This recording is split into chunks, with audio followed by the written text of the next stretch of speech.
ये है Jolly the death story. Jolly the death story में आज की यह कहानी हमारे साथ शेयर की है हमारे एक दोस्त जिनका नाम मुनेश है। तो सबसे पहले हम मुनेश जी का बहुत बहुत धन्यवाद करना चाहते हैं जिन्होंने यह स्टोरी हमारे साथ शेयर की। लेकिन दोस्तों, इस कहानी को विस्तार में जानने से पहले हमारी आपसे एक विनती है, अगर आपने हमारे चैनल को अभी तक सब्सक्राइब नहीं किया है तो कर लें, साथ ही बेल आइकन भी दबा दें ताकि हमारे आने वाले वीडियोस की नोटिफिकेशन आपको मिल सके। तो चलिए बढ़ते हैं आज की इस कहानी की ओर। इस घटना ने उन दिनों मेरे गांव में मेरी छुट्टियां बिताना भी दुश्वार कर दिया। मेरे दिल में डर इस कदर बैठ गया था कि उन दिनों ऐसी घटना मेरे साथ कभी भी हो सकती थी। इतना डरा और सहमा मैं लाइफ में पहले कभी नहीं रहा।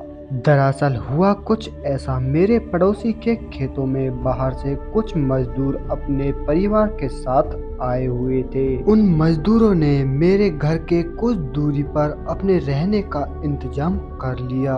वो सभी अपना तंबू बनाकर वहीं पर रहने लगे। उनका घर और रहन सहन देखकर मुझे बहुत अच्छा महसूस होता था, जिसके साथ ही मेरी छुट्टियां भी बड़ी अच्छी गुजर रही थी। लेकिन एक दिन उन्हें खेतों में काम करते करते बहुत ज्यादा रात हो गई। उनके छोटे बच्चे और वो मजदूर काम से पीछे हटने का नाम ही नहीं ले रहे थे, क्योंकि उस दिन उन सभी लोगों को ज्यादा दिहाड़ी मिलने वाली थी। उन सभी को इसी तरह काम करते करते काफी ज्यादा रात हो चुकी थी। तकरीबन रात के 9:30 बज चुके थे। खेतों में उन मजदूरों के अलावा दूर दूर तक कोई दिखाई नहीं दे रहा था, केवल खामोशी और सन्नाटा ही पसरा हुआ था। उन सभी ने अभी अपना काम समाप्त किया ही था कि अचानक उनकी एक 15 साल की लड़की एक दूसरे खेत में जाने लगी कि तभी उसके पिता उससे कहने लगे, ए नंदनी बेटा, उधर कहाँ जा रही हो, वापस आओ। कि तभी वह 15 साल की बच्ची उनसे कहने लगी,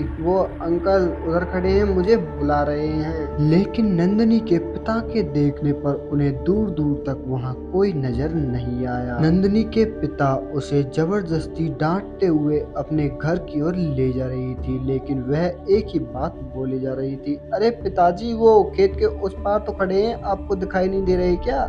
एक बार मैं उनकी बात तो सुन लूं, क्या पता उन्हें किसी चीज की मदद की जरूरत हो। देखो, वो हाथ हिलाते हुए मुझे बुला रहे हैं। लेकिन तभी वहीं के रहने वाले एक व्यक्ति ने उन सभी मजदूरों से कहा, देखो, यहाँ कोई ना कोई गड़बड़ जरूर है, शायद इसीलिए नंदिनी यह हरकत कर रही है, और अगर आप सभी को अपनी जान बचानी है तो हमें अभी यहाँ से निकलना होगा। और तभी वह पूनम को जबरदस्ती वहाँ से ले जाते हैं, और साथ ही उस व्यक्ति ने अपना ट्रैक्टर स्टार्ट कर लिया और जबरदस्ती नंदनी को उसमें बिठाकर सभी लोग वहां से जाने लगे।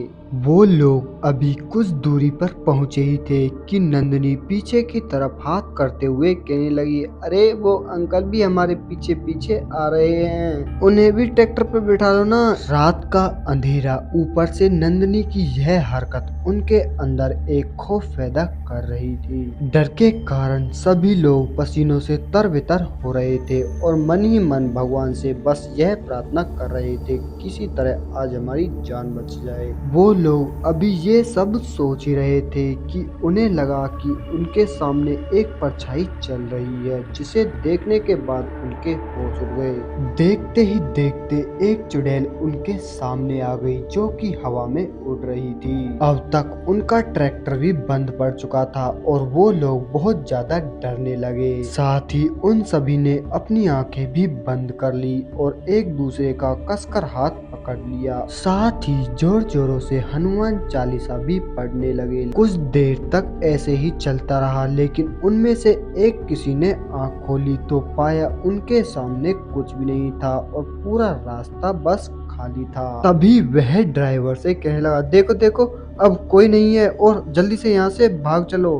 तुरंत ड्राइवर ने देखा तो सामने कोई नहीं था। जैसे ही उसने ट्रैक्टर स्टार्ट किया, ट्रैक्टर भी तुरंत स्टार्ट हो गया, लेकिन अभी भी वो सभी हनुमान चालीसा पढ़ रहे थे और जैसे तैसे करके वो सभी लोग सुरक्षित घर पहुंच पहुंच गए। लेकिन अभी भी नंदिनी की वह हरकत बंद नहीं हुई, जिसके चलते वो पूरी रात परेशान रहे। वो बार बार जंगल की ओर इशारा कर रही थी और सभी लोगों को वहां जाने के लिए कह रही थी, लेकिन किसी तरह से वह रात टल गई और सुबह होते ही वह सभी लोग नंदिनी को गांव के एक पुजारी के पास ले गए, जिन्होंने कुछ ही देर में नंदिनी को बिल्कुल ठीक कर दिया। और साथ ही वह यह भी बता रहे थे कि नंदिनी जिस अंकल की बात कर रही थी वह एक जिन था, जिसे कुछ महीनों पहले ही एक पुजारी जी ने अपने हवस में लेकर बाहर खेतों में एक पीपल के पेड़ के नीचे बंदी बना दिया।